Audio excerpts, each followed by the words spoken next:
We are better off saying, I want the success that I do. Because otherwise we will spend... And I think there's like some grace that authors need to have with themselves when they make that decision, you know, and financially you're getting sunk into the hole. It might be better to set it out. You don't want to have to go into that template every month and switch out your promos. So what you do, create a promo graphic, a really nice... What you're trying to do is hand somebody a book and have that person tell somebody else based on the content of the book. Hey folks, welcome to the BookFunnel podcast, where indie authors get real-world advice on writing, publishing, and growing a career on their own terms. Whether you're just starting out or you're deep into your author journey, we're here to help you build your readership, boost your book sales, and connect with your audience. Each episode, we aim to bring you insights from authors, experts, and industry insiders who've been there, done that, and then some. My name is Jack. I'm our lead author support specialist here at BookFunnel and the host of the BookFunnel podcast. I am joined today, as always, by my co-hosts, Kelly Tansey and Emma Allison. And in today's episode of the BookFunnel podcast, we are joined by our guest, USA Today bestselling author and creator of The Author Stack, Russell Nohelty.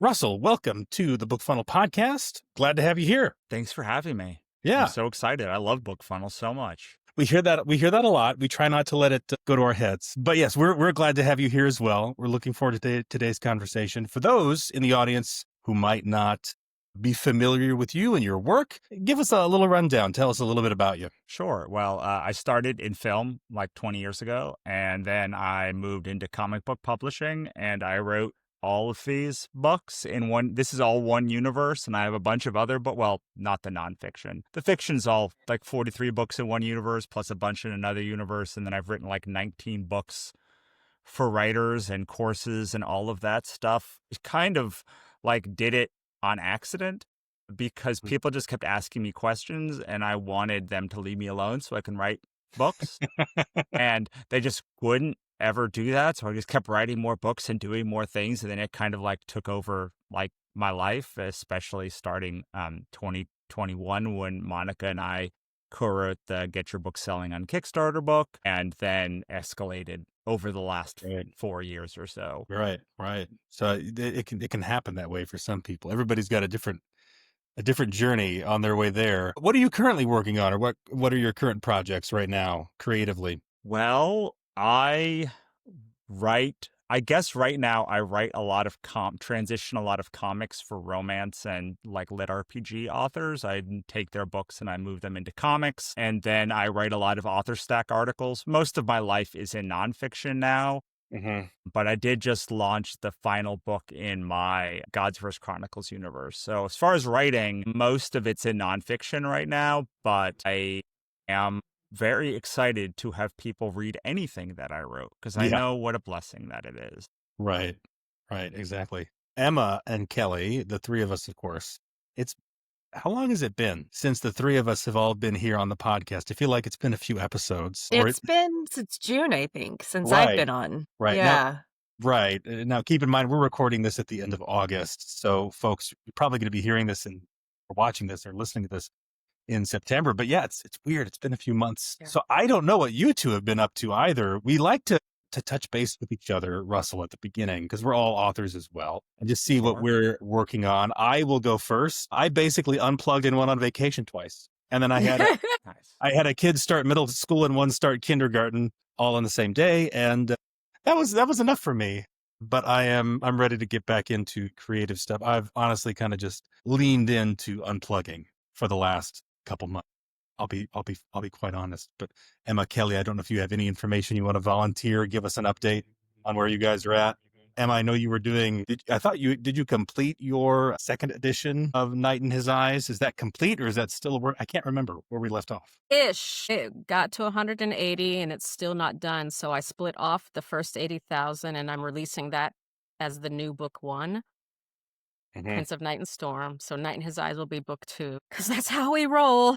What happens? So now I'm starting an ARC campaign, and it's just sitting on my hard drive, and I'm going insane because I've never let a finished book, sit on my hard drive before. I'm like, this time you're going to properly launch the book. I'll hold you to it, Emma. I'll hold you to it. Kelly, I know you were working on a few different things, if I remember. I can't remember Yeah. project specifically when we left Yeah, off.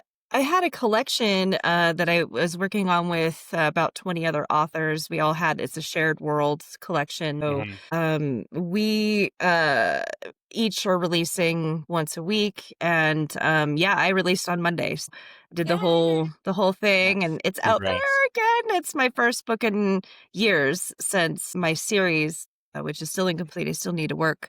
That's my next goal, is to get started back into my original series and finish it up. And I have 2 books that I'm writing for that before I release the one that I'm working on now. But yeah, I had release on Monday, and it was kind of one of those things, it's like falling off the bike or whatever, you need to get back on it. Mhm. So giving Yeah. it another try and seeing how that all that marketing stuff and everything going, Right. but it's been fun. Uh-huh. And it's a totally different type of book. It's more of a rom-com, so it's a lot lighter, a lot faster read, Right. And you which is good. normally your main series is romantic suspense, so a little bit of a That's correct. shift. Yeah, it's got a, Right. like, really twisty, dark plot. Right. Right. So this was a lot lighter, and it was fun to write. Well, cool. Cool. Yeah. The back to school time for me is always like a time to refocus. It's kind of like, honestly, it may be better than, like New Year's resolution time when everybody's like, oh, it's a new year and I haven't made any progress on my goals. This time of year for me is like a good time to get focused. So maybe it is for some other folks who are listening too. I don't know. But this, however, brings us to our first segment of the podcast. So we're going to do our tips from the trenches segment. In this segment, we share with you some tips for self-publishing, writing, or just general creative advice. Of course, Emma, Kelly, and myself, we are authors. We're all authors here today, as well as our guest. And so we will share some variety of different tips. We don't share them in advance with each other. So if we do happen to have the same tip, I don't think that'll happen this time, but it has happened before. It was not planned, we promise. And we don't decide who goes first until literally right now. Who wants to volunteer and share their first tip with the audience? Kelly, you've got a smile on your face. I think you're ready to go. Was that me volunteering? I guess so. Okay, so my tip is a BookFunnel tip. And this came through the queue in the last week, like 3 times, which was kind of interesting. Normally, this is kind of one of those obscure ones. Some authors were trying to gift a book to multiple people. Mm. And so they were using the gift a book feature, and one of them had actually published the gift code to a large amount of people. And of course, that's not going to work because the code is meant for one person. So once it's redeemed, it's done. And then we had a few that were processing over and over, just creating codes. An easier way to do it, especially if you are just like disseminating the codes to a group of people, is to do print codes. So just because it doesn't have the word gift in it, it's still a really viable way to gift books to a group of people. And this is actually really true for people that are selling their books, like maybe you have a textbook or a workbook of some sort, and you're giving it to a school, or you're selling it to a library, something bigger. The print codes, they're not just for in-person events. They can be used for that so that they can then distribute them to whoever needs those codes. So, when you're gifting a book, the code can only be used once. And if you email it, it's specific to that person and their email link. But if you're doing a lot, it's better to just do a batch of print codes. And now print codes can last a lot longer. But we've changed things. You can actually give away multiple books with print codes, and there's no expiration date if you don't want one. You can always go back in and set an expiration date for that batch of codes, and it'll change it, but you can have them be indefinitely open for your group. So that's my Right. tip. That's a good one, because people see the gift a book feature and they're like, oh, well, I have to gift a whole bunch of books to people. And so they maybe don't read the fine print on that one. Basically, to kind of summarize what Kelly was saying, that gift a book feature creates a private link. That's when Kelly was saying that if somebody tries to share that link publicly, it stops working. That would be a private link.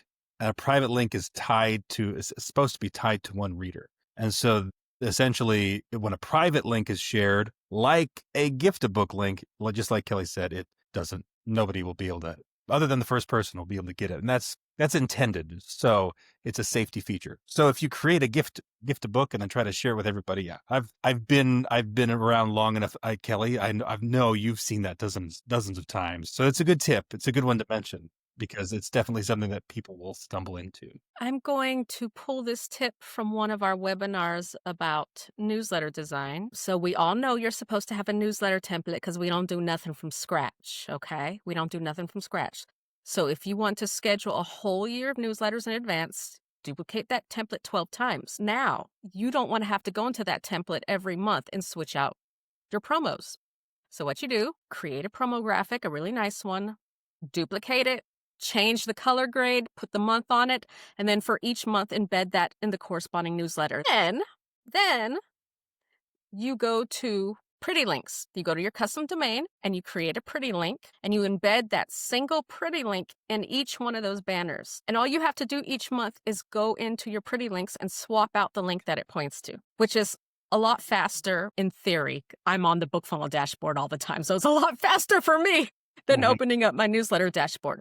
The two-prong approach is this also requires that you host group promos. So you have to create a promo, duplicate it 12 times and host it, and then join it with a book. It can be a placeholder book, that's fine, because you can always swap out the book before the promo goes live. And then you can grab your tracking links and from there. No, that's a time saver. I do something similar and it saves a lot of time. That's a good one.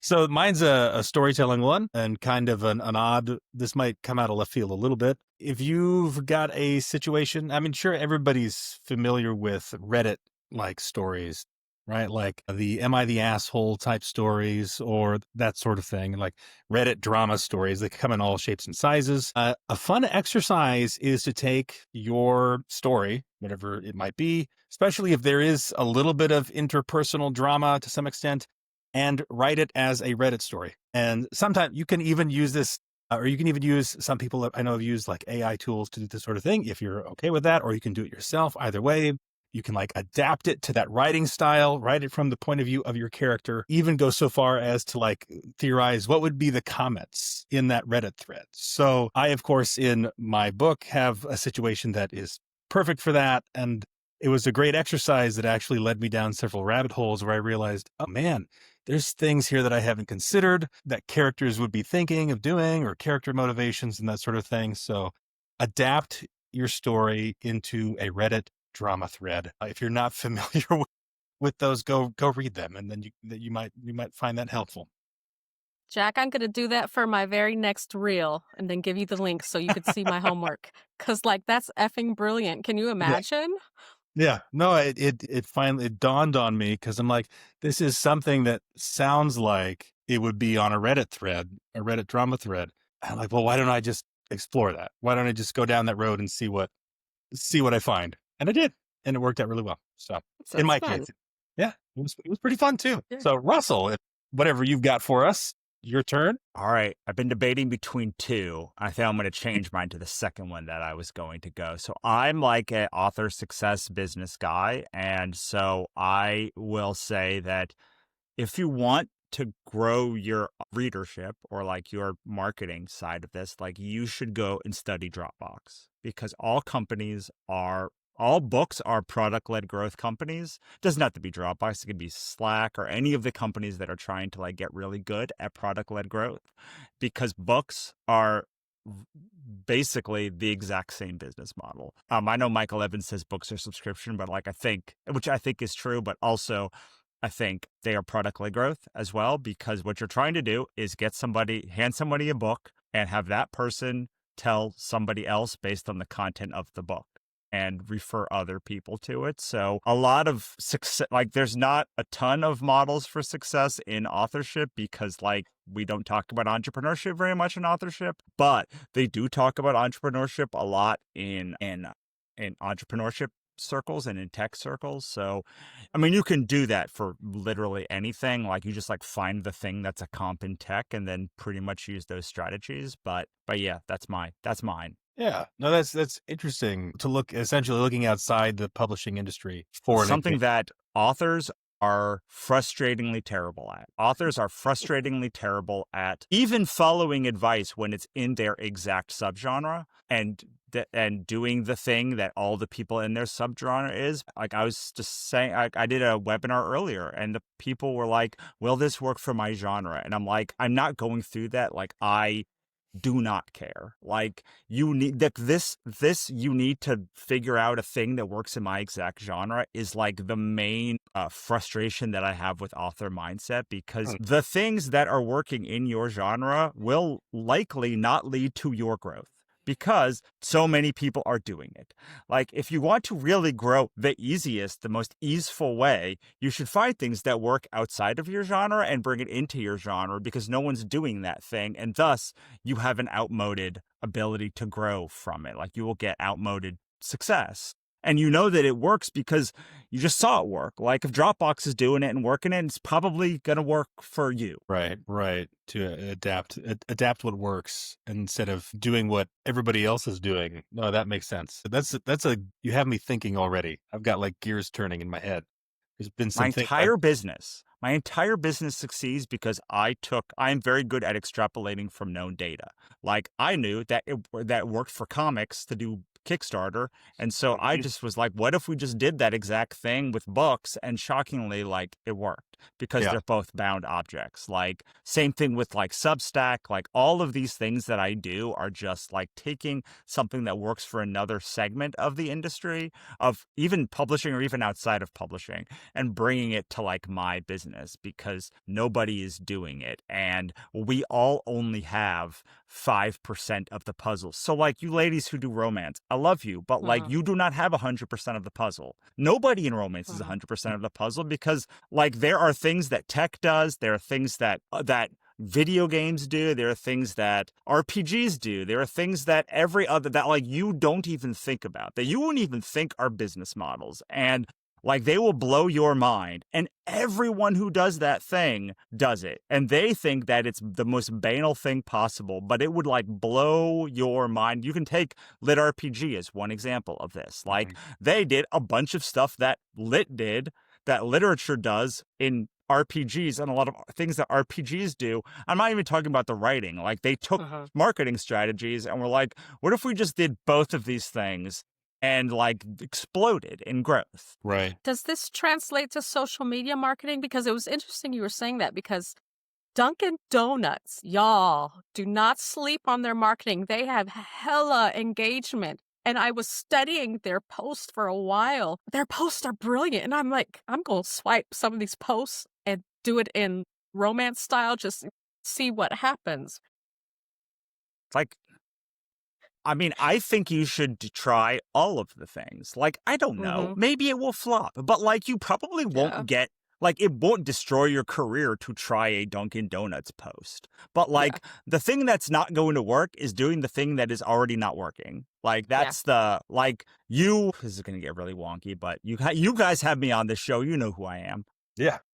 Okay. So if you are really looking for growth, you are looking for the things you can do that are as far above exponential growth as possible. So when I say exponential growth, I mean, you put in 1 ounce of effort and have over 2 times, you get 2 times that effort back or more. There are things that you're doing right now that like are giving you outmoded effort, and you're not just doing them because you think you have to do all this other stuff. Like I don't like social media marketing. I don't know if it's going to work because I don't have social media, but like if it works for you, awesome. Everything, the entire problem with the authorship, with authorship can be defined by the fact that everything regresses to algorithmic growth over time. So we end up burning all of these strategies to the ground because they worked great, but no strategy works great forever. So your X return will get 5X return, will get 2X return, will eventually go 1X return where you are putting in 1 ounce of effort and getting 1 behind. And then God forbid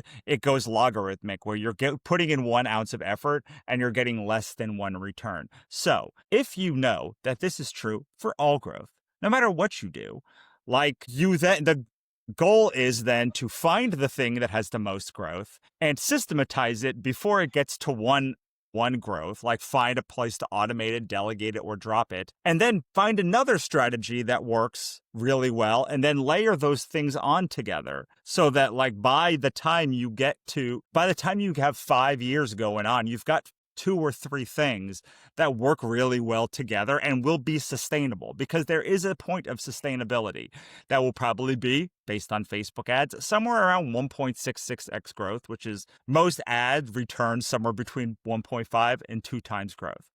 If that is going to be your sustainable thing, you put 1.1 ounce of effort in, and no matter what you do, you'll get 1.5x return on it. Like, you could do that forever, but you can't get 10x return forever. You just can't. You can't get 100x return forever. Like, authors always expect that they're going to have this strategy and just write it forever. And if you are thinking about your life as an ecosystem and like your business as an ecosystem, your goal then is to layer one thing a year. Like, let's just make it simple. One killer strategy a year that you have perfected and can do reasonably. And just every year, you now are doubling that money or 1.5xing your money. And by the time you have 6 of those going together, you're now like 10xing every dollar you put in forever. Won't be forever, because even those strategies can fail. Even those sustainable strategies can fail. But the reason why someone like Sky Warren says, do Facebook ads is because like she found the sustainability point that she could just do it forever. The reason I say do Kickstarter is like I've done 50 campaigns and I know that I can do with like 8 hours of work, make $5,000. Like those things, I can't make 50 grand on those campaigns, but like if I can do 4 campaigns and make $5,000 profit each time, that's 20 grand. If I have a subscription that makes 30 grand a year, 40 grand a year, like suddenly I have 60 grand of money. We put so much effort in doing the one thing and being like, KU is just going to work forever. But like in recorded history, not even most businesses that are 10x or like $1 billion unicorn companies, they mostly fail. Go look 100 years ago at like the most successful companies. You will find like almost none of them exist anymore. They've either been eaten by somebody else, they failed, or in some way. So like if the smartest, most successful businesses in the world generally all fail, that you are relying on Kindle Unlimited or some other thing to save you forever is just, there's no realistic reason for you to believe that, except that like you have the hope that it will. Yeah. Right. That was a big And you're saying to hunt for those strategies, one way to do that is to look outside the romance industry and kind of study what everybody else is doing, who's making that growth or engaging well with their customers. What I'm saying is like, okay, so we have this author ecosystem thing that Monica and I made. And like there's 5 different things. There's 5 different verticals. And in general, they break down to one person grows through optimization. One person grows through depth and like thought leadership and being on podcasts. One person grows through like launch cycles. One person grows through ambassador marketing, which are forests. And one person grows through strategic partnerships. So this is a vast simplification, but like you probably resonate with one of those 5 things. And there are, let's say it's ambassador marketing. Well, once you get past ARC teams and like street teams, ambassador marketing kind of falls apart. Like there's what else are you going to do in like, but like, you know who else is really great at ambassador marketing? Every product-led growth company. You know who's great at like strategic partnerships? You know who's great at like thought leadership? Well, like Tim Ferriss.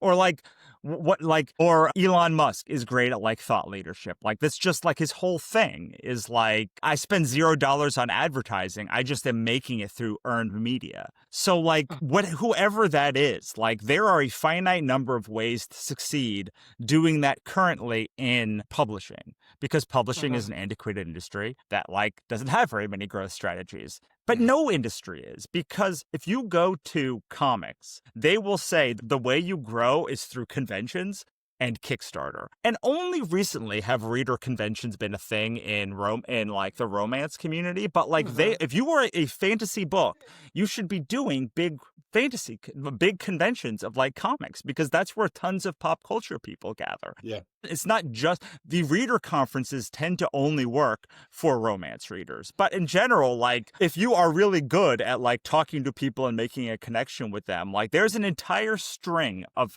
that nobody does. Like maybe 0.1% of fantasy writers are doing conventions of any kind.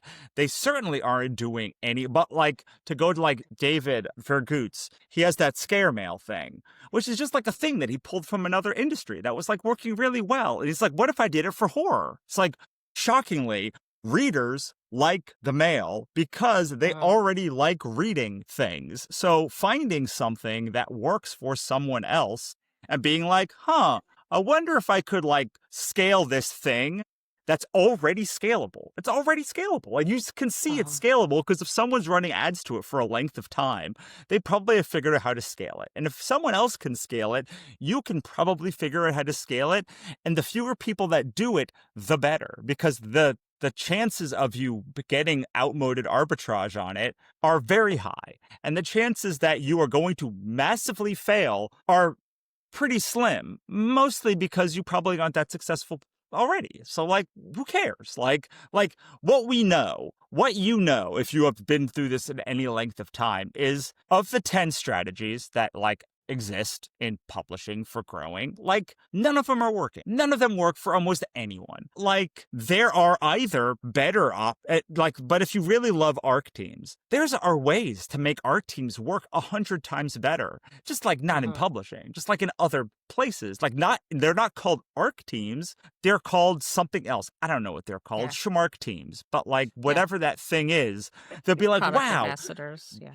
Sure, like brand ambassadors, like what is like people are so like this whole influencer thing is another one. It's like, yes, it works for authors, but like it didn't come from authors. Like authors didn't just wake up today and be like, what if we paid a bunch of people to like talk about our books? It came from someone being like, they're all doing influencer stuff and it's working. I wonder what'll happen if like people start talking about my books. Like I found a good book talker, found a good bookfluencer. Look, they're talking about my books. But then everyone does it. And so by the time you do it, you are probably not going to have any success with it because all the 100 biggest romance authors in the world are already now doing it. They have dominating it. Like the success was in being the first person or the first 5 people to find that strategy when it was like 100x or 10x return, and then writing it to hell until like it found some stabilization. Right. And the beauty of layering multiple strategies too is if you find one strategy that you get some purchase from, even if you're not in that 10x phase, you can get something out of that one, and then you layer something else on top of it. By the time one of those strategies fizzles out for you, you don't have, it's not like you have all your eggs in one basket, I guess. Right. But the problem is that we ride it until they are unsuccessful. Like we are not finding that. We are either not finding the strategy that has enough arbitrage to give us time. So we're doing something that gives like 1.2 growth. And you're like, okay, well, if I know it will take a year to make this really work, which is what I believe deep in my soul, like to master something and make it work and be a part of your business, it takes 1 year. So if something takes 1 year and you're only getting X growth on it now, it probably will not still give you arbitrage in a year by the time you systematize it. There's not enough time to make it work. So you need something that is far above that like stabilization point. So and then you need to use it with the knowledge that within a year it's going to stabilize somewhere. And like you'll be able to know what that growth is, which is why an Eisenhower matrix becomes so valuable. Right. So for somebody who is, this is a question I have, because you're talking about how much you're putting in versus how much you're getting out. And when you're spending money, it's really easy to know like what 1.5x is, right? If you're somebody who's just getting started in self-publishing, how do you do that math more as like, I put this much time into it and it's therefore like, do you put a dollar amount on that for people who are in that situation? Obviously for people who are already making money, full-time authors or even part-time authors, you can just do the math and do the 1.5x or the 2x. But for somebody who you're not making any money at all, where should they start from, and how do they do that math of what they should invest their time in? Well, first and foremost, most things that authors do don't make money and will never make money. But like intentionally, they don't make money. Like we're only getting paid really when someone buys a book, hires us to speak, right? As authors, like, so all of the stuff that you do, that's not someone buying a book or being paid to speak, or like with very few exceptions, are things you do for free. So you will always do things for free. Like that is why companies like Dropbox had billions of dollars in investment, because the best way to get someone to take an action is to reduce friction. And the number one friction is money. So like, this is not like I put in $1 and get 1.6 whack. This is that sticky wicket middle thing. What people say. So the thing that most authors say is, why is this so hard when they do something? And so we define hard as the opposite is easy. But easy means without difficulty. And I don't think anyone becomes an author saying, why isn't this easy? What they are saying really is, why can't I push this forward? Or why can't I do this with ease? Why can't I have something frictionless? So what I would say is, if something is hard, really the comparative is not it being easy. It's, can you do it without friction? And you don't need $1 to know what you could do without friction. Like, you just like, there's certain things that you do like Jenga, and it's like, I don't push my thing here, but you push the right thing and you're like, wow, that thing just slid out with like all the ease in the world. So I think it's really hard to tie everything to money, which is what we do. Because I used to sell car advertising. Seems like a very big divergence, but I promise you it's worthwhile. And I would say, hey, give us $500 a month. We'll give you $800 a month. Well, like, how do you know what your advertising budget is? And then I talked to a guy at Mercedes-Benz one day. He said, the time horizon for me is 30 years.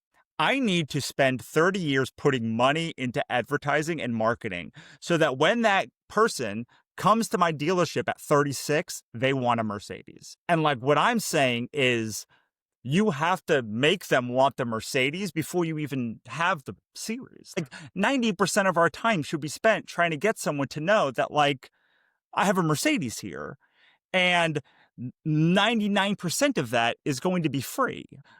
And 99% of the stuff that I do for the author stack, which is like the thing that I do that has been the most singularly successful thing, is like free. I write articles for free. I write blog posts. I do this stuff. Like, I do my podcast. All of it is free. But what is different is it is friction. It has little friction. Two, it is frictionless. I can do boop and get way, way, way more return than I could. And also, some things build arbitrage over time. So there are some actions that feel frictionless now, but they're like a pump. Every time you do it, the same amount of friction, but 10 years later, it'll be like, oh my God, why do I still do these like author swap shares on my newsletter, or these cross promos? Because like, I only ever get one thing, and it means I have to do it in every newsletter. It takes all this time. Mm-hmm. So like, you might get this little growth, but like, is it really a boop that you can slide forward? And then there are other things you do, like a mailing list in general, is like, all right, well, if you have 1 million people on your mailing list, it takes the same amount of effort to write it as it does when you have one person on it. Like, what you get is, so if you write one 15-minute email a week, which is what I think you should be doing anyway, then you only spend 15 minutes when you have 100 subscribers. And that is an exchange that might feel worth it. But when you have 1 million people on your list, man, that same 15 minutes is going to make you feel great, because you're going to make $1 million from that email that you send. So that's the other side of it. It's like, you are looking for things that you can do with ease, but that become even more frictionless over time. Yes, that's what essentially is what makes them scalable, is that the friction doesn't increase as you're. So here's a really interesting thing about scale. I just read the Science of Scaling book that everyone's talking about right now. And the main point was, if something is scalable, it is very, very simple. It is a, Right. like, people think that complexity means you make more money from it, but if you really want to scale something, it needs to be so simple that everyone talks about it, which is a problem with authorship because most things you write won't scale. They just won't. And so we spend all of this time being like, no, if people just knew more about this series, they would buy it. But like, that is generally not true because most things, most series don't scale. How many Hunger Games like series can you name off the top of your head right now? Because Hunger Games scaled. Like, it was a scalable thing. Very simple concept, very simple, like, hits your base emotions. And then there's more stuff inside of it.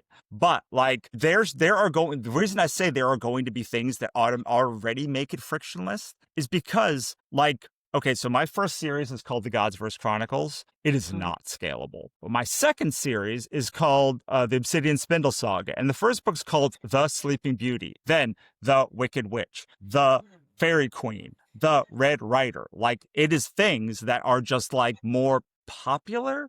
And I still brought all of my fantasy weirdness to it, but like, I made things that just carried easier. There are things that we did in Writer MBA that are so much better than author ecosystems. They're so much deeper and more complex. But guess what scaled when we didn't talk about it? Author ecosystems. And so it became obvious that, like, it is very simple to understand author ecosystems.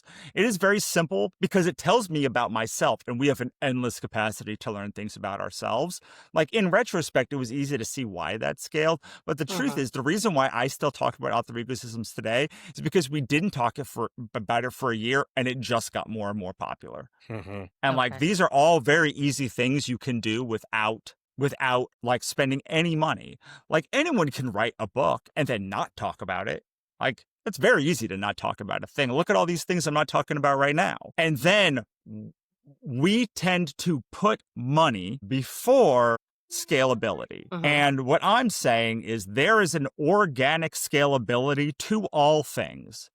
And like, to go to BookFunnel. BookFunnel is host all your stuff here and pay me and pay us $250 a year, and then that's it. That is so much simpler than any other platform. And yet, like, it has scalability because it's like, okay, everyone loves it, it works. It's got one promise, it's got one sale, and boom, everyone is using it in the industry. And then outside of the industry, like, every time I talk to an author, I'm like, why aren't you using BookFunnel? They're like, well, I have this.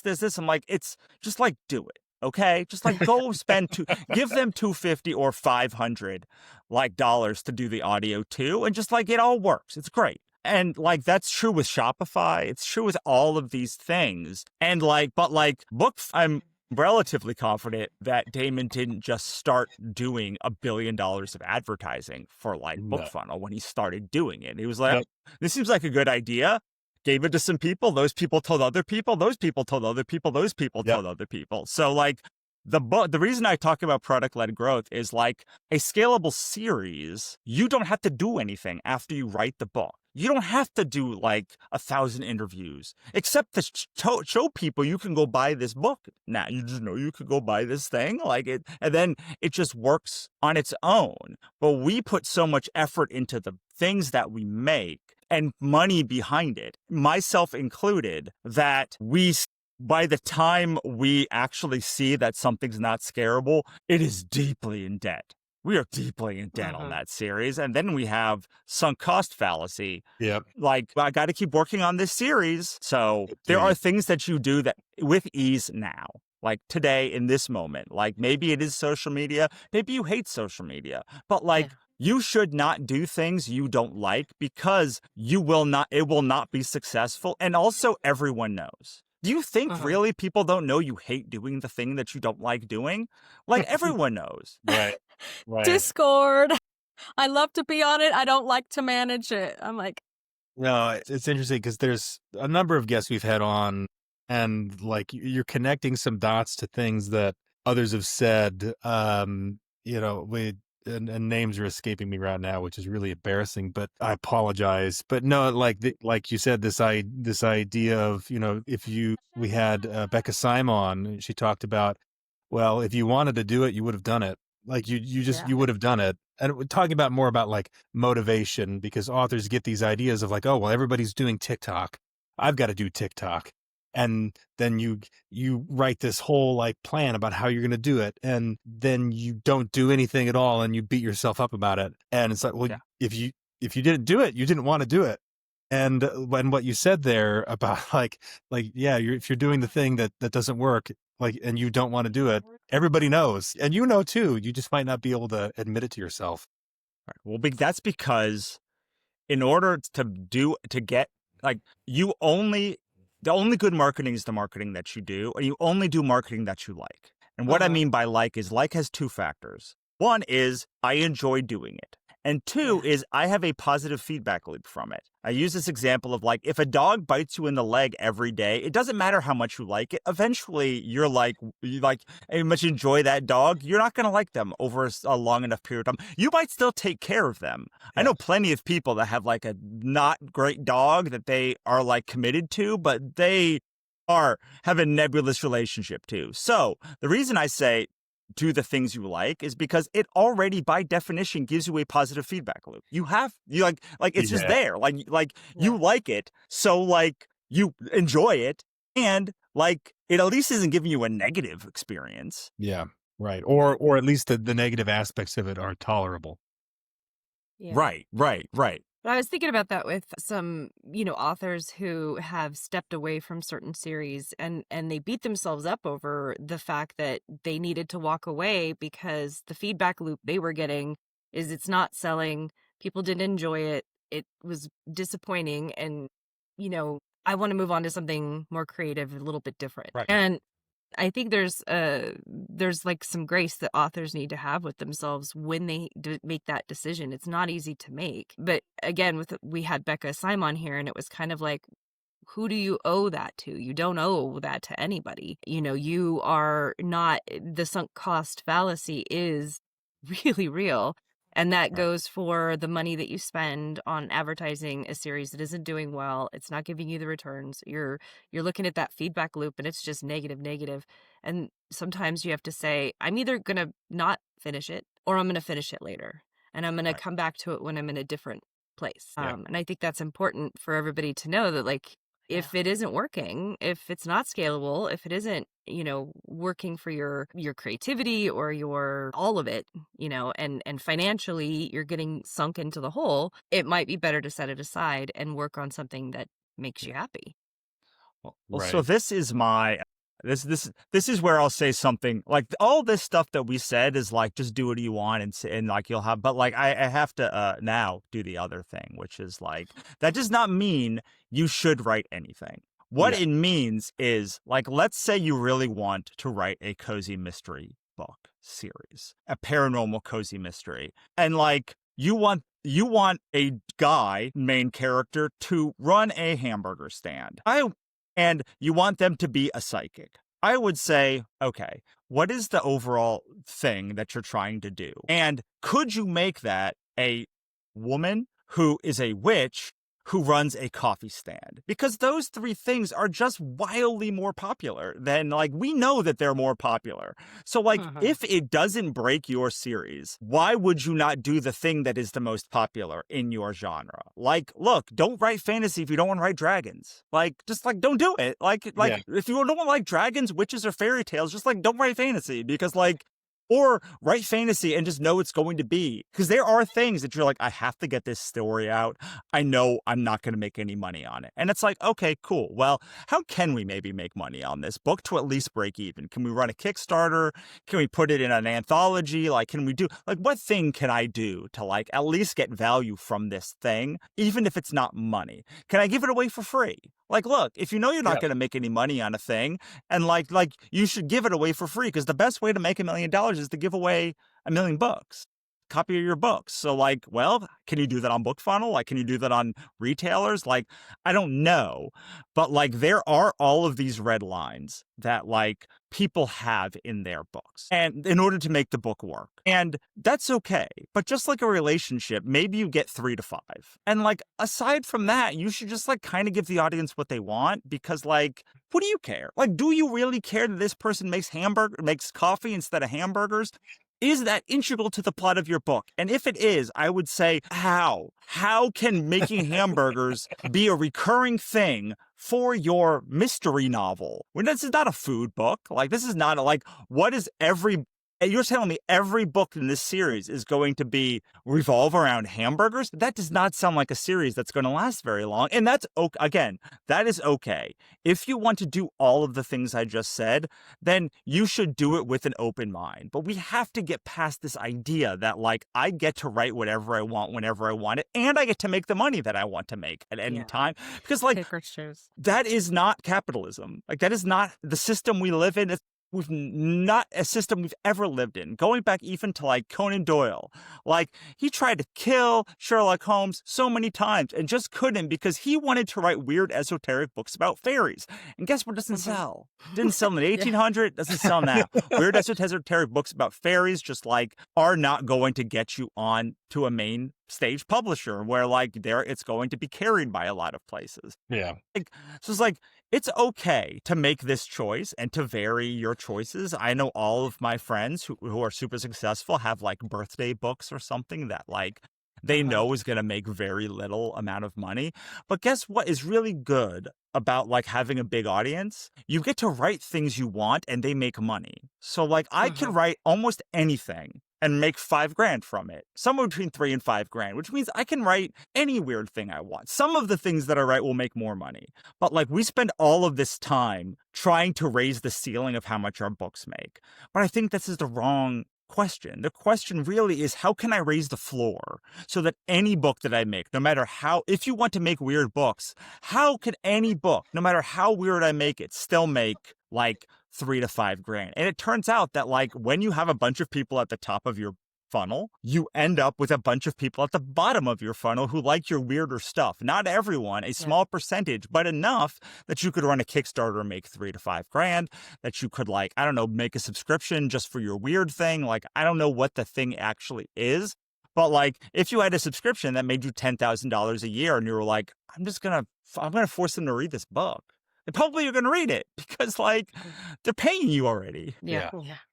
When I was thinking of Theodora Taylor's The Universal Fantasy, it plays a lot into that. Yeah, it was the author was talking about the id, kind of the same idea where I know that I'm always going to have some sort of balcony scene, or I like this in my books every time. And that's it gives somebody the emotional feeling that they like. And you're right, a hamburger stand isn't cozy and romantic and in that sense of it brings out an emotion. It might have a different connotation. So it is important when you're looking at your overall writing to think about that universal fantasy that you're trying to give to your reader and say, I really want to have this thing happen. I totally understand what you're saying there. Yeah. So that's there's a whole chapter in How to Write Irresistible Books that readers devour, my craft book about universal fantasies, and another on enneagrams, another on psychological triggers. And it's these are all the things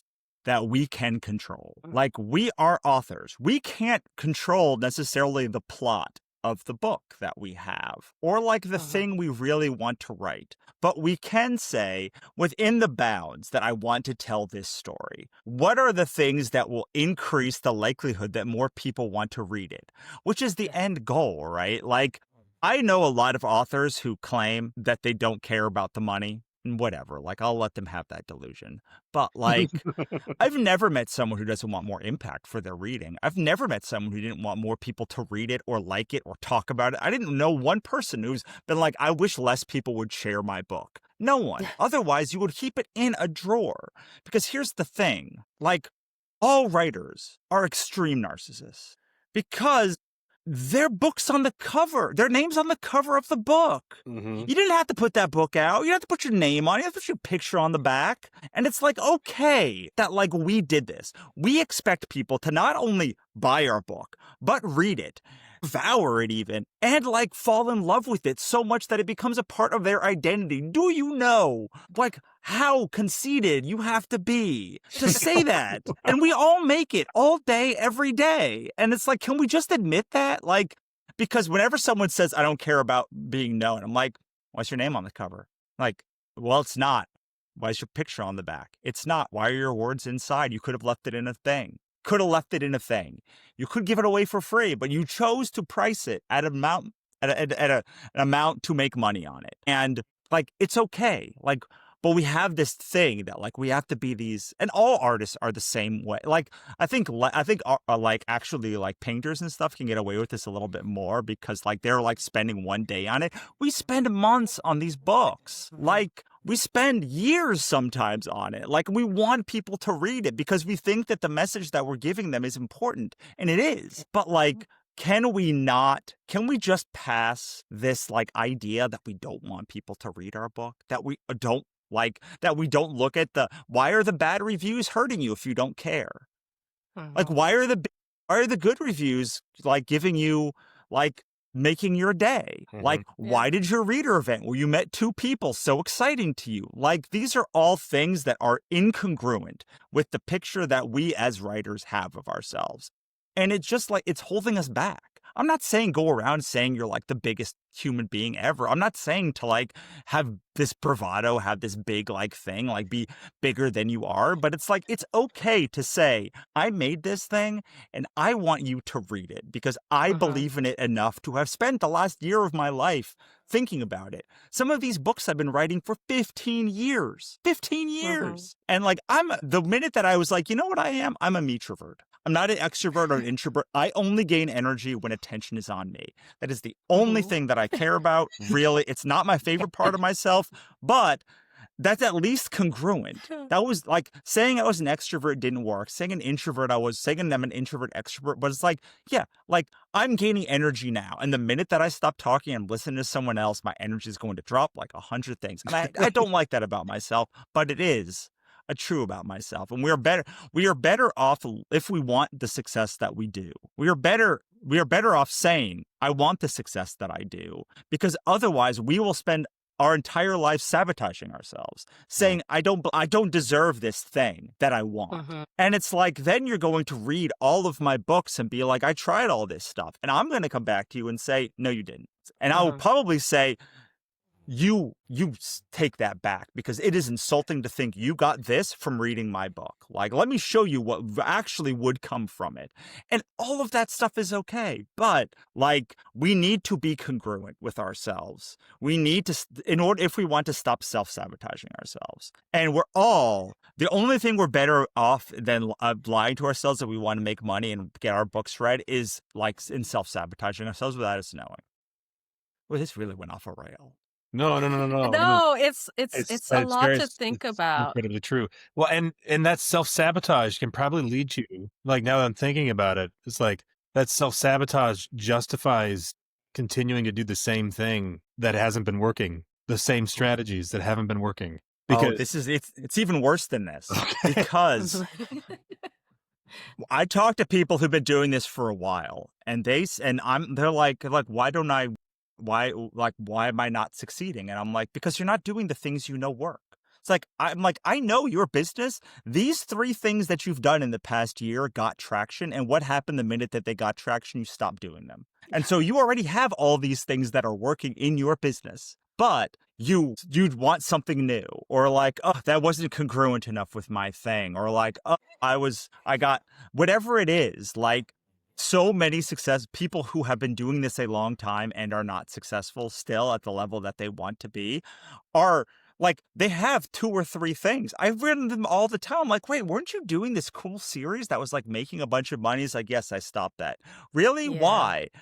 And it's like, did you stop liking it? No, I like it still. It's just like, I wanted to do other things. But like, why did you blow up the thing that's working to do the next thing? Did you know? And someone like, eyes went open when I said this, we'll say it again. Did you know you could just hire somebody to have a series that makes money, but you don't like enough? You could just hire someone to do all the work on that series. And like, you won't make as much money, but you will make more than cratering it all, so it all dies. Because like, that series could pay for you to do 1,000 esoteric novels that like you like way more. And I'm not saying write that series with the intention to do it, but like, you already have assets that work. You have Yep. them. And like, you just need to keep putting effort into it. And like, that's 10 grand, 5 grand, 6 grand, whatever. These things over time like add up. Like if you have 10 strategies that each give you only $10,000 a year in profit, that's $100,000. Yeah. Mm-hmm. Yeah. Mm-hmm. God, Jaff. Every 6 months I break up with my Jaff, but it makes such good money. I crawl back like, can we just be friends? And then I publish another one and I'm like, damn it. Why is everybody buying the Jaff? And then on my Emma Allison pen name, they will still email me about my older series. And I'm like, I don't want to write the thing you are emailing me about. Sure. Stop question, asking. are you writing ads or doing anything for that series Mm-mm. right now? These are old.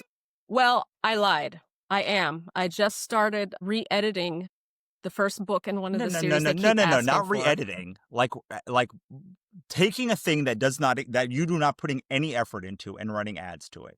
No, I would never run ads to that series. No, the quality is, that's why I pulled the whole thing down about 2 years ago, because the writing is just not where I am now. So people are still reading it and emailing you about it. And you probably are trying to find another book with success like that one, theoretically.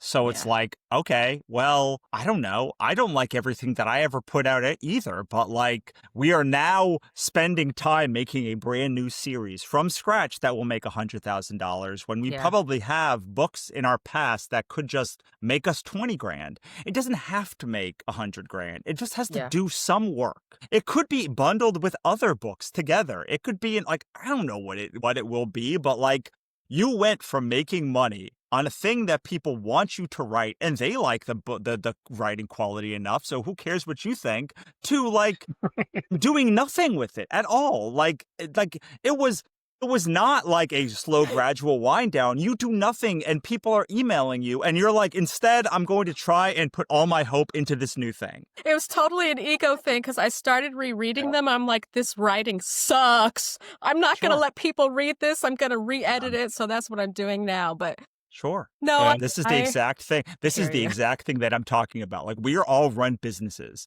And like, look, Christina Tossi might hate Milk Bar, but guess what? She's going to take every dollar and I don't know if she does. She probably loves it, but like, she's going to take all that money and do something she likes now. And this is this is even another part of this, because we are not expected to like things forever.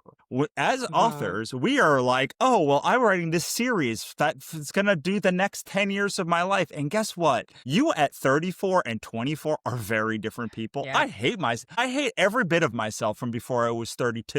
And so like a lot of things that I said I would do forever, even if they're successful, it's not because the books are bad or the thing is bad. It's because like I'm 43 now. I'm 42 now. I'll be 43 when this launches. And it's just like, I don't care about the things that I cared about then. Even 2 or 3 years ago, like Monica and I had this the whole time. We would blow up everything that was working because we didn't like it enough. It wasn't the thing. And it's like, wow, if we had just like systematized it, evergreened it, something, we could have made money from the thing that we didn't like. And that would have been able to fuel whatever weird thing that we wanted to do. And also, to go back to the thing I said before, frankly, Emma, who cares what you think about your series? Like, what matters is what the reader thinks of your series. Yeah. And like, if they like your series, then like, if they like your series from before, they can have bad taste. It's okay. Like, they are allowed to have bad taste. You're allowed to think that they have bad taste. But also, like, this is what I'm talking about how arrogant. Like, how arrogant. A bunch of people are emailing you saying how much they like the series, and you're saying it's not good enough. You guys are all wrong. Every one of you is wrong. And like, what an insult to your readers. Yes. I'm like, what is wrong with you? I have this much better book over here. Can I interest you in this? Like, no, I want the contemporary bear shifter, not your dark epic fantasy. Well, and let here's the the thing, like, golden goose lay the eggs. Let the yeah, golden just goose put it lay the back on, put it back out I there and let I'm them have it. re-editing them. No, not I'm re-editing them. No, I'm not putting re-editing it what? back up. No, I will re-edit them. There, no What? way in hell am I putting them back up without a re-edit. Like How that's quickly my can line you in the like get sand. this has just turned into an intervention for Emma here. Just dogpile on you, but that's fine. How long is it get? I guess my question, and Russell, you can jump in here whenever you want, but my question would be if you're like, okay, I'm going to sit down and re-edit them, how long is it going to 2 take you chapters a day. what else could you be doing? Like, and how much is that going to add in terms of value? And what else could you be doing instead of that in the meantime, if you just put it back out there as is and you focused on That's what I wanted to ask Russell about sunk Sure. cost Well, he's fallacy. here. So I bet you don't even start. Well, I don't know. But do you even start a nonfiction book until you have enough questions in like the same bucket that you see a trend of what I don't even authors are? Or do you just I mean, I write whatever I want, but Okay. like don't all of these books are like they're from my blog or from a collaboration that I did of like transcripts of like a course that I did. Like the author ecosystem one is just I re-edited the author ecosystem book that I Okay. had with Monica and took all of her parts out and added my own stuff. The direct sales strategy book is Okay. like all from old work that I did. Like the Kickstarter book is based on all of my existing methodologies. The capitalism book is all just blog posts that I did on Okay. the author stack. The first two, the only one that I wrote flat from scratch was the very first one. And that's because people kept asking me the same 50 questions. And then people were like, Gotcha. this book is not enough. We need a course.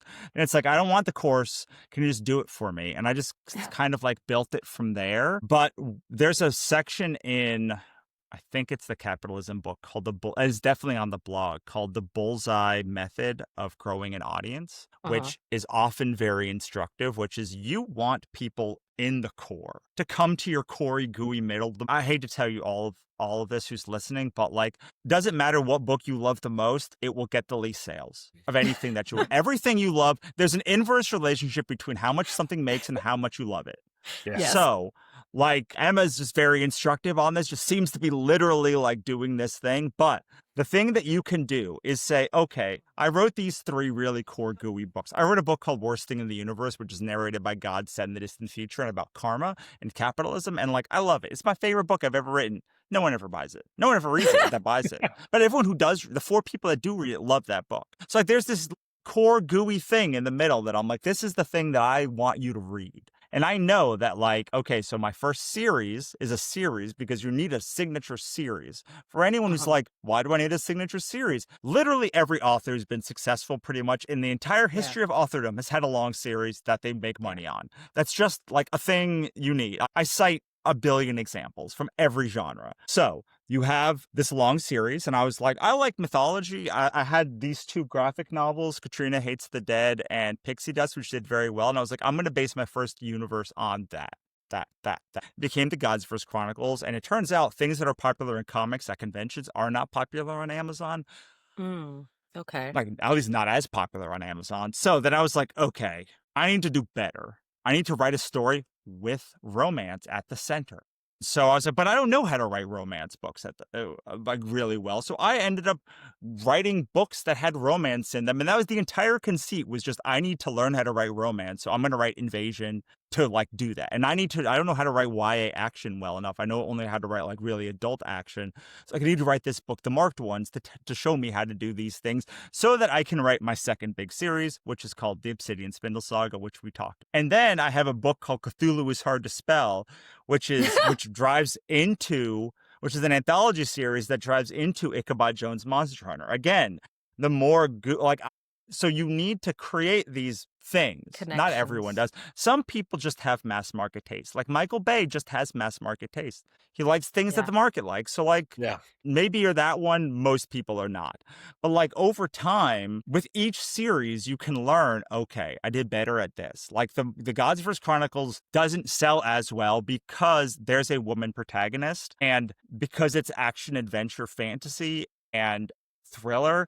more Uh-huh. men tend to buy that genre, and there's not really a romance, which would have been fine if I was writing a thriller starring a hard-boiled detective or something. But Yeah. like, being as my market is mainly composed of women, like I need, and most women, biggest genre among women in readership is romance, and to have Uh-huh. books that had literally zero romance in them Yeah. or almost no romance in them, I decided that the Obsidian Spindle Saga, there would be one rule: Shell and Rose can do anything, but they have to end up together at the end. They can be pulled apart, but they have to end back together, and their love has to win out over everything else. That is the only rule in the Obsidian Spindle Saga, and to like use as many fairy tales and stuff as possible. But like, that is hopefully going to be a much bigger series because it's launching on retailers next month. But it was a bigger series on Kickstarter than like the previous series, because like it had my audience was bigger. Plus, it had Uh-huh. like fairy tales.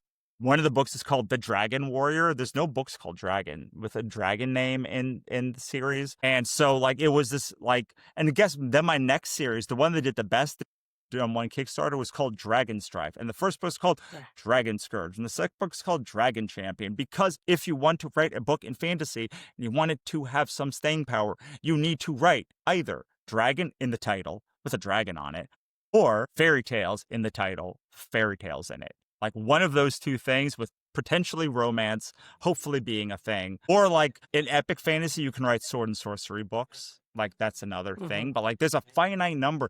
There's a finite number of things that you can do to like get this organic growth. Like the author ecosystem became the author ecosystem because Monica was obsessed with Enneagrams, and I became obsessed with Uh-huh. Enneagrams. We were both obsessed with Clifton Strings and Becca Syme. And so like all of our friends were like in this like archetypal space, and like, but we weren't seeing the things that were actually influencing our like authors to buy, to like have success. Like we're like, none of Uh-huh. these, we looked at a bunch of them. I'm like, it's not really disc, it's not really this. Like we created one because we were Yeah. like, this is probably going to be okay because we need to know why our authors succeed, and doing this thing is a good way to categorize it. And like, shockingly, because majority of the most successful authors in the world are women, and Uh-huh. who either love indie authors and either love Enneagram or Clifton Strengths or Uh-huh. DISC, one of those three. Like having these things gave it a better chance of having success. It wasn't guaranteed, but like it didn't matter if it was super successful or not, because it wasn't supposed to be an archetyping system. It was just supposed to be a sales gimmick that worked as an Uh-huh. archetyping system. Like it was just a way to sell all of our disparate courses that became this thing above all of the other stuff that we did, because the audience carried it, not because we carried it. The audience carried Yeah. it out. And again, I would say, like, I love author ecosystem. I love Cthulhu is Hard to Spell. I had no special love of Lovecraft before I did Cthulhu is Hard to Spell. My audience said they wanted Lovecraft comics, and I said, okay. And then I found out he was a son of a bitch. But like, does that make sense? I don't know if that It helps with the does. sunk cost fallacy. Well, I was It thinking too, like does. Emma, like earlier we've been talking about like what can you do right now that will put this back into motion. And if you are editing 2 pages or 2 chapters a day, why not start some sort of subscription Patreon. That's where you exactly get what an I was thinking. early, yeah, Yeah. where you give out early access Weird. to your and then you could do a Kickstarter on it. And then when you Yeah. re-release it, that's how you get it back out into the world. I mean, That's that exactly what way I was thinking. you're Very still good. getting yourself like, you're still giving it Yeah. momentum because you do have these things that are sitting there that are assets. I mean, these are assets And that that's are one way to leverage backlists, because you were talking, Russell, about everything should be leveraged 5 times. I'm like, if you would have backlists sitting around doing nothing, because the main reason why I never started a Patreon is my books go through so many drafts that I'm like, I can't give them the first chapter like every day. It'll be completely Right. different. But like with that backlist, it's done. It's not Yeah. going to be, yeah. So that's I, interesting. But I would leveraging also 5 say, things. yeah, I would also say that some people really want that messy draft that is different the next time. Like that's what I always say, like, if your favorite author gave the messy draft of their book out for $5 a month, would you pay for it? Your favorite author of all time. I'm paying her $10 a month to tell me about her HVAC problems. Just because I love her and want her to keep writing, so I'd probably read the messy chapters. Yeah. So the problem is that we don't believe that we're anyone's favorite author, which is another thing. It's like, it doesn't matter if you're your favorite author. Like, what matters is, like, don't insult the people that think you're your favorite author. Like, it is possible that all of us can be the favorite author of a 500, 1,000, even 10,000 people. Like, that'd be a huge amount of things. So don't think those messy drafts you can't send them out. Maybe you send them out, like, for Kickstarter. One of the things that I send is, like, the early draft, like the draft one, like an editor's draft, like something of the people. And I charge $5 for a bare bone and then $10 for, like, the special edition ebook. And, like, the special edition ebook has an audio commentary. It has early drafts. Like, it has an AI audiobook maybe, but, like, people are paying for the more in-depth stuff that, like, you have access that like, they want deeper access to your world because, I don't want to say it again, but I'm going to. It's not about you. It's about how your reader can recontextualize their world and through you. So, like, the big thing specifically with community that people always think about is like, oh, I don't want to be part of the community. I don't want to start a community and, like, have it all be about me. And I'm like, brilliant. Well, like, good news. All that stuff I said about being a narcissist earlier, the opposite is that it actually has nothing to do with you. What it matters is the transformation that you are giving to the reader. So, like, the reader is getting context they feel seen. They feel like they have better context to live in the world. At the best case scenario, you are giving two people the language to talk with each other in a way that makes them have a deeper connection through your work. And, like, so it is about the words that you put in here, but, like, the reason why I said, like, who is you is, like, currently those readers are using your work, the Bear Shifter books, to give context to their world. And when you re-edit a book and you change the things that happen inside of it, you are changing the entire perspective that they are using to partially use their world, which is why something like re-edits sometimes go off the rails with the readers and they get big backlash because it wasn't about you the first time. It's also not about you this time. It's like, no, you don't understand. This moment, the way that it happened was transformative to me. And now you are saying canonically, this is not a thing. Yeah. This does not matter to you, but it matters so much to me. Yes. No, Star Wars. It's Star Wars. This is what I call the Last Jedi. Wait, is it the Last Jedi? The Last Jedi problem. Yeah. I love the Last Jedi. It is, in my opinion, the best Star Wars movie. I love it so much, but it is not a Star Wars movie. It is a great science fiction fantasy movie. It is not a Star Wars movie. It breaks the promise that the 7 movies before it and the movie after it have made. So it is very divisive because you go and in a way that Andor or something is not divisive because it wasn't in continuity. Like they could have done like their own Star Wars story for 8, but because it was in the continuity, people went in expecting hope, friendship, like love conquering all, like all of the things to the previous 7. And it didn't matter whether it was a great movie or not because it wasn't a Star Wars movie. Right. Yeah. Well, and even just because I was thinking about like Star Wars Legends, for those who don't know, right? There were the original movies made by Lucas, and then there were novels, and there were comics, and there were I played video games like Knights of the Old Republic, right? There are characters in there. These things happened. And then Disney came along. It's like, well, that stuff's like not canon anymore. And we're not really going to explore that stuff at all. We're going to make new stuff. And as somebody who was a fan of all those things, that was a big letdown. It was like, okay, I'm interested to see what new stuff you do. But then, yeah, I have opinions and feelings about how they did all that. But they basically invalidated a part of your existence. Right. Exactly. And you have feelings about that. So no, that absolutely makes sense. It's not about you. And as the author, you can look at something you've written previously and go, you know what? I need to rewrite that, or there's something not right about it. And I have to go back and and it's also so punishing to yourself too. I feel like you lose so much momentum when you like go back and have to correct things. Yeah, I mean, a great example. you've Yeah, finished yeah, before. yeah.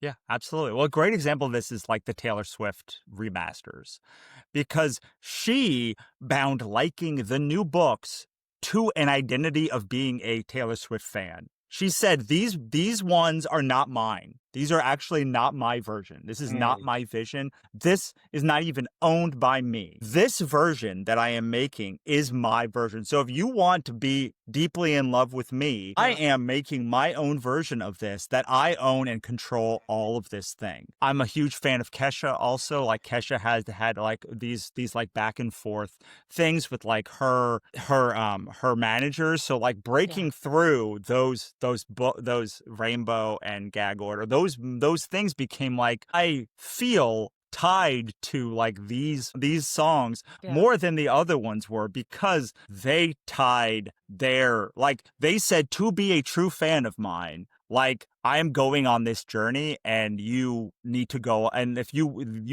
don't have to go on this journey with me. But instead of Star Wars that said, well, just lump it, they gave the context of like, well, like this is why I made this one. Like Reputation is so much better as an album when you realize like all of the things that happened in the years before it, and this like scream that she had to get out from being like put upon by Kanye and all of these other things, which is like the crazy stuff that Monica and I would talk about all the time, because but like the remasters work. And now that she owns the masters, people are finally being like, I actually don't like the new ones that much, but I now I can like the thing. Well, and she just has double too, because now you can go back and listen to the originals and be happy. Then because she's getting the money for Right. it. Right. And Right. it feels like you're back into the feeling that this was the experience. I get to have it back.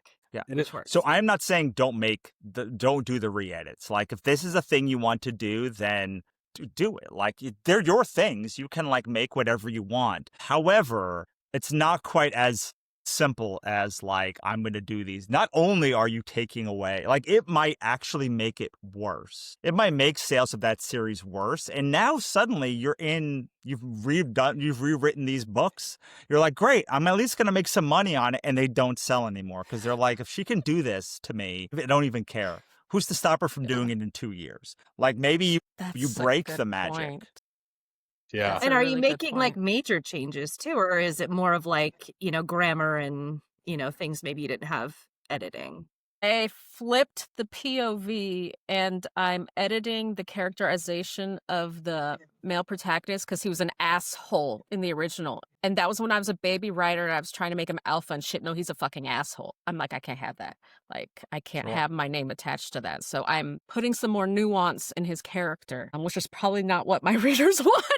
Nuance, not my Well, old I would readers. say like, doesn't this become a book? You flip the perspective. Why aren't you just going to release like a Stephanie Meyer's, like she did a flip perspective book where like you just I like it meant became book 4. the tense from third person to The first tense. person. Okay. Yeah, the tense. Gotcha. Yeah, Gotcha. I meant the Yeah. tense. Yeah, Sure.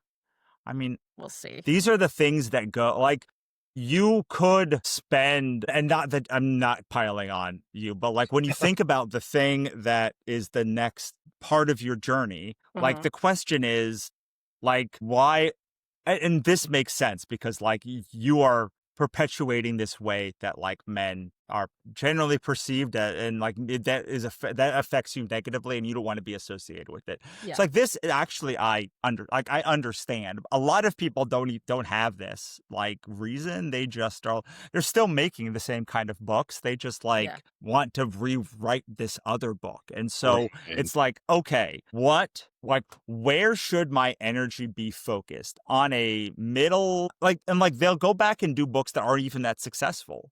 Because like if you think about it in forward spect, that was a dumb sentence, but like if you think about like you will almost always be able to make a series that's like more to market than the one you wrote by accident to market. So like if your goal is to make a book series that like sells more copies, well, like you already have a floor by which this. So like you could say, okay, I have this series, I'm going to recover it. I'm going to Yeah. reblurb it. I'm going to change the inside. I'm going to like those are pretty easy things to like change the Mm-hmm. formatting. You change the blurb, you change the cover, and then you run some ads to it. And you're like, oh, doesn't work. Still doesn't work. Well, what can you do then? Well, you can write another book 1, which is what I did on the Godsverse Chronicles. Like, book Mm-hmm. 1, book 5 now used to be book 1. And I was like, this is too crazy. I need to write 4 more books. I don't recommend doing that. But like you could do that and just change what the front end is. But like, in what way do you think it's worthwhile to change the back end? Because the front end is supposed to be is where all of the new people come in. And so like if you're not getting people who want to read your book when you send money to it, does making a new book 5 how is that going to change the equation? Yeah. Like now with the Godsverse Chronicles, I said the book 5 is 3 stories. The first one takes place in the apocalypse.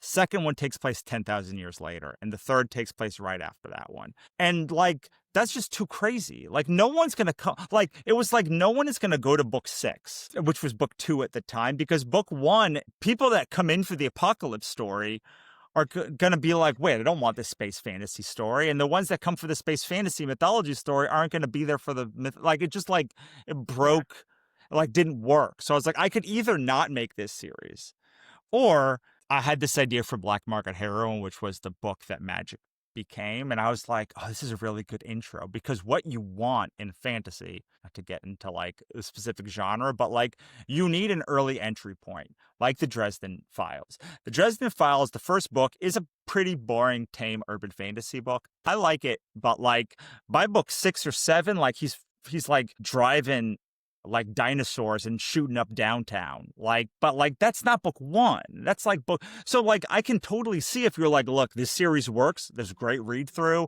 It's just like people don't want to take the chance on it because it's too strange. Well, you could be like, okay, well, for me, I was like, in order for this moment to work if I'm going to start in Black Market Heroine, I'm going to end at Katrina Hates the Dead. What do I have to do? And so I ended up having to write 4 books, 4 whole books to a series that was not very popular, that like to make the series work. And now it works pretty well, but like that is like the kind of thing that you would have to consider when you could have just written the Obsidian Spindle Saga. Been like, okay, well, I'm just going to put dragons. I'm going to make a dragon book, and then some people will find that series, and who cares what this one is? Like, the next, you can only improve. Like, that series can never be a mafia romance. Like, it can never be a cozy mystery series, because there's 7 books in that series already. So if I want to make a series that's more popular, it is bound by the fact that it is already a very weird book. This very weird book series. And like, it's Portal Fantasy, which has a very low like upper echelon. So like, should I do that, or should I try and figure out how to stabilize the series and do the work that I can keep thinking about it for years, and then make the next thing better, and then have people travel from the more popular series into the older series? Right. Because it reminds me of the clay pots theory. I've mentioned this on the podcast before, so I'll just give a quick summary for context, which is you have 2 college pottery classes. They instruct one class on how to make the perfect pot in this style, and they instruct one class that their goal is to make as many pots as possible throughout the semester. And so one group is specifically aiming at perfection, and the other group is aiming at production, like make as many as possible. And there was only one pot made between both classes throughout the entire semester that was perfect by those standards, and it came from the class that was focused on making as many as possible. And in fact, those students actually got better at pottery just by making as many as they possibly could, as opposed to trying to make the perfect one. And so to kind of relate that to this is like, if you put all of your energy into making this one thing perfect, you could have made 10 other things in the meantime. And one of But those what you is don't probably know is I close. can work on 3 projects at the same time. So there's a secret variable. No, I get it. But I feel like maybe that's akin to some of what you're saying here, Russell. Or Yes, maybe, and you also don't know which clay pot's going to be perfect. Yeah. The end of that story was like they only were judged on one pot. Like each of Yeah, them were yeah. only judged on Okay. one pot, and one had to make the perfect pot, and the other could make as many pots as they wanted. So, yeah, you don't know which pot's going to be perfect. Yeah. But, like, also don't, like, but one of them probably will be. The thing with a career is, like, I don't know, maybe that Bear Shifter series in Right. 10 years sells 0 copies, but, Yeah. like, your new series sells 1 billion copies because, like, the market changes in 10 years. Like, I Well, don't Yeah. know what, like, that happens either, but, like, we spend so much time trying to force our opinion on the universe when, like, the universe is going to tell you what is true until you realize that, like, you just should, like, listen. Like it will make your life progressively harder and harder and harder and harder and harder until you're just like, all right, fine. I shouldn't have written 10 books about chipmunks in Uruguay. I get it. yeah, yeah. Right, right. That is so true. And I think that if you are, man, like the idea being that, okay, if you write the perfect book and then people buy that book from you, well, what else have you written? If you took all of your time and energy into making the perfect book, Yeah. whereas if you had written other stuff along the way and allowed yourself to, okay, I'm going to write this over here, and then I'm gonna still trying to apply the kind of the generic concept of writing to market, obviously not going off the rails. But if you allow yourself, like, okay, I'm going to write this thing, and when it's done, and I'm going to move on to the next thing, and then something you write blows up, and then all those people are going to consume everything that you've written, and then what are they going to have to read next? Is the other stuff that you wrote, right? For those people who now become your fans, they're like, okay, well, now I am gonna read your weird thing about chipmunks in Uruguay because I like what you're writing. I like this thing you wrote, so that might be interesting. And it sounds kind of quirky. So there's another thing here, which is, okay, so Portal Fantasy is not a very popular book series, but you know what it's really popular as? A TTRPG universe. And so a lot of times we're saying, I'm going to keep writing this series until I it becomes successful, even if it can't possibly, there's no rational reason why that is. But instead, if we're like, okay, what if I do want this book to be successful? Well, horror is a great example. Horror is recently become more popular with publishers, although I don't think necessarily there will be markedly more readers to horror than there's been in the last 50 years. But you know where horror is really, really, really, really, really popular? Independent movies. Yeah. So, like, Yeah. well, it is like the most popular, like, indie movie genre. It is the easiest to get off the ground. They're the cheapest to make, and they make the most return. So, like, if you want your horror series or your horror book to do well, then, like, maybe you should also try and combine it, spend some time trying to make it into a movie.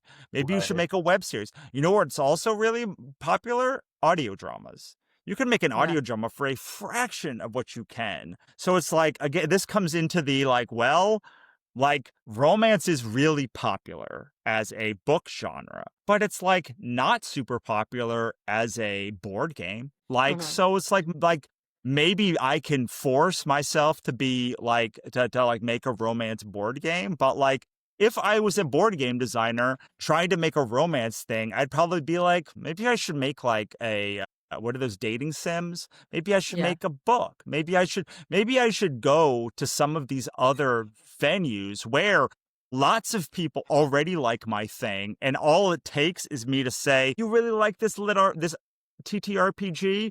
Well, here's this book series." And then you're making a bunch of money on the RPG, and also making some money. Probably not as much money even as the RPG, but, like, you can start looking beyond into other genres that, like mystery things would be a really good thing to send as a letter. Like these letter things Yeah. that are really popular.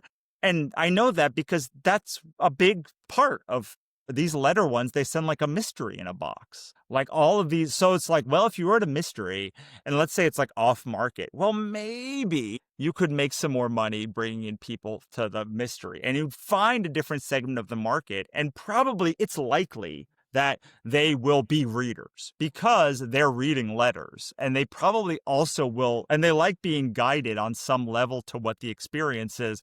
So maybe if you write a really cool mystery, they will also like your thing. And it's all of these. So it's like, I know we went chaotic scattershot all over the world today, but like it's so antithetical to how authors think now, currently, which is the way that I can make my book successful is to rewrite it.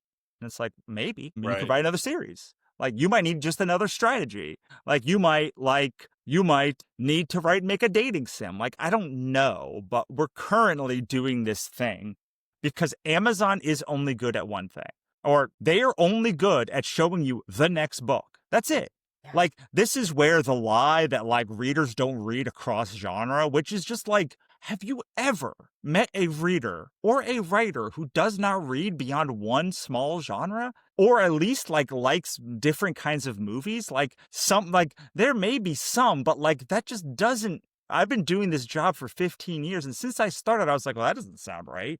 But what is true is when you buy a mystery novel from Amazon, it is very good at showing you what the next mystery novel you should buy is. And that's all Amazon is good at. If anything beyond that, like the only way that we know how to make a thing is to make things sell more is drop price of thing. Because that's all that retailers have taught us to do for 20 years is like, okay, I can make another version of book. I can make another volume of book. I can increase price. I can decrease price. Book has to look the same as every other book that exists. Graphical. And like, yeah, and that's just like, it's not true. Like, in no world are any of the things that I've heard true outside of the shared delusion that authors use to like say like what the truth is. But like, if you even go beyond to like comics or board or like RPG games or any other thing that is bad, magazines, that is not true with any. Like, nobody reads a magazine because like there's ads in there. So like no one reads Vogue and is like, the only thing this person's going to do from this is read Vogue. Because like there's Hermes bags in there and there's like, there's all sorts of other things. There's like cars. And it's like, well, if this industry would not exist for 100+ years, if all that someone did after reading a thing was read the exact same version of that thing, all they would be doing is promoting other books, other magazines. Yeah. Right. Makes sense. Yeah. I was thinking of I'm kind of in the middle of doing some rewrites that I do think are necessary for some reasons. But then I've been looking at like Royal Road. I write military science fiction. So it's not lit RPG. And I've been wondering like, do I go the Royal Road route? Because it's not exactly like, it's not the exact fit, but, and maybe you'll have a totally different opinion, but something you said, just about like do the things that other people aren't doing or put yourself in the position where you're going to not be like everything else. It's like, well, a military science fiction series on a lit RPG, web novel site would probably stand out a little bit if you did it the right way. And maybe I think that what you should do if you were to do that would be to get like 4 other military sci-fi writers to all do the same thing together. So you have all of you cross-promoting like a new series, like each of you like, because the problem is discoverability. Right. Like, it's like, okay, well, you need Royal Road to deliver that book. Or to be successful, you need Royal Road to deliver. So how would you deliver that book? Well, by saying, look, there's this little pod of people and I should recommend them all together. So it's just like also bots. Yeah, no, oh boy. And I have BookFunnel to recruit those authors from. So that's the way. Yeah. Okay. Wow. See, I wouldn't have even thought about that. I'm glad I said something. Yeah. Yeah, absolutely. Emma, you can do Emma's version now. You can just do the same but Bear Shifter books, like 35, whatever, 30-year-old version. Where I don't know how old you are. I'll tell you one thing though, if the re-releases make money, my ass will be writing Bear Shifters again. Sure. Like, I will follow the money. I'm not that stubborn, but right. Sure. Well, I think it's going to be a little bit better than you think if you can get it done and get it back out there. And I think if you take advantage of some of those strategies, like, doing early release or, pulling back the curtain and seeing what you're working on is always a very cool thing for readers. Like, they think it's, all wonderful and it's really just us in our pajamas, like trying to edit that edit it again. Well, And it's like a certain percentage of them will be. It's like if only 1% of the people that read that series are interested in all of those things, then statistically that's like a significant percentage, but they won't all come. The reason why you need to do the Patreon or whatever now is because it's like they won't all come tomorrow. They'll come like you should be doing like 4 or 5 things over the next year, and like 100 might come here, 20 might come here, and then over time you look back and you're like, oh, $30,000 making whatever on this, and I'm like, I don't even know how I did that.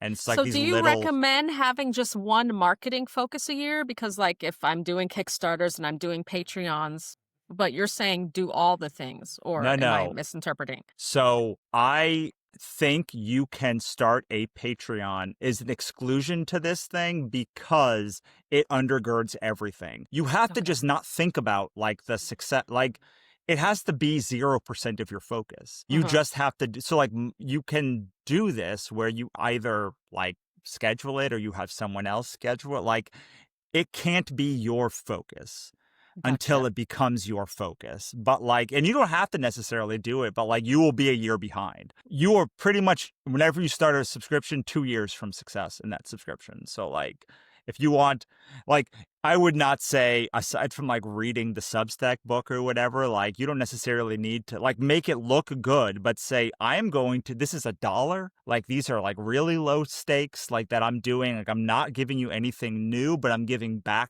I'm not going to make anything new, but I'm going to be unlocking my back catalog for you. Or I'm going to be like, unlocking like tricks. I'm going to like audio commentary on a chapter. Like I'll like show you behind the scenes of like how I made this decision or how I'm making this change in the updated book. All of these are things that like you already, aside from the actual talking, would have to do anyway. And you probably would have to do the talking because you would want to be up in some community of your humans, whether it's so it's like shifting. When people say I don't want to be as present, I say, but I want to be able to answer questions and be there for fans. I say, pick 1 hour a week that you are live and say, whenever someone asks a question, be like, great, I'll answer it on my live call at this exact time. And that's the only time I'm going to be available for people. Like those kind of, so like you can be like, hey, I'm going to go behind the scenes, but like you have to like, and then you would start with the bear shifter and then probably like add in some other things that they can love from your other series. So it's not necessarily like just a bear shifter book, because I know that's not where you want your focus to be. So you want to be like, you get all the bear shifter stuff, but also my next book is whatever that thing is. So, but I would say the way that the system works best is if you do Kickstarter first and you figure out how to systemize Kickstarter, and it is because you need a testing ground to see what works. Like, because all this stuff that I said, like 1% of it will work, but I don't know which 1% of it will work. So like, you just got to be like, okay, I'm going to test all of these rewards. I'm going to test all the covers. I'm going to test the blurbs and the copy. I'm going to send and then you test copy by sending emails of your campaign, like copy and such, to your readers and seeing which ones engage the most, whether it like has a good return or bad return. And then like you do the first one and you're like, great, I created all of my marketing assets. I got the book paid for. I got the cover redesign paid for. I got a little bit of my time paid for. And your job is to just like figure out how to test what they want so that they will buy directly from you. All right. Well, I think we're going to wrap things up here for today for this episode of the podcast. Russell, I want to thank you for joining us today. Anything you want to shout out, anywhere people can find out more about you or more from you, just you can let us know here. Sure. I mean, the Author Stack is where I write all the things, theauthorstack.com. Like most of them are free or they at least were free at some point. And then I have a podcast with Lisa Vino called The Six-Figure Author Experiment, which is all of this esoteric, very weird stuff. If you somehow have not had enough of it, then like we go into it in a lot of depths and a lot of chaos there as well. So those are probably the 2 best places. And then my fiction is at russellnohelty.com. If you like thinly veiled critiques on capitalism, mythology, and fairy tales, maybe you'll like it. Excellent. And we will be sure to include links in the description here on YouTube and elsewhere. I want to thank, as always, Emma Allison and Kelly Tansey for joining me as co-hosts for this episode. Thank you to everybody for watching and listening. If you're watching here on YouTube, please like the video and subscribe to the channel. And while you're here, leave us a comment about your number one takeaway from this episode of the podcast. If you're listening on Spotify, Apple Podcasts, or any other podcast platform, please follow us there and leave a review. It really does mean a lot. From all of us here at BookFunnel, thank you for watching and listening, and we will see you all in the next one. Thank you for watching. Check out these other videos from BookFunnel, and don't forget to subscribe to the channel.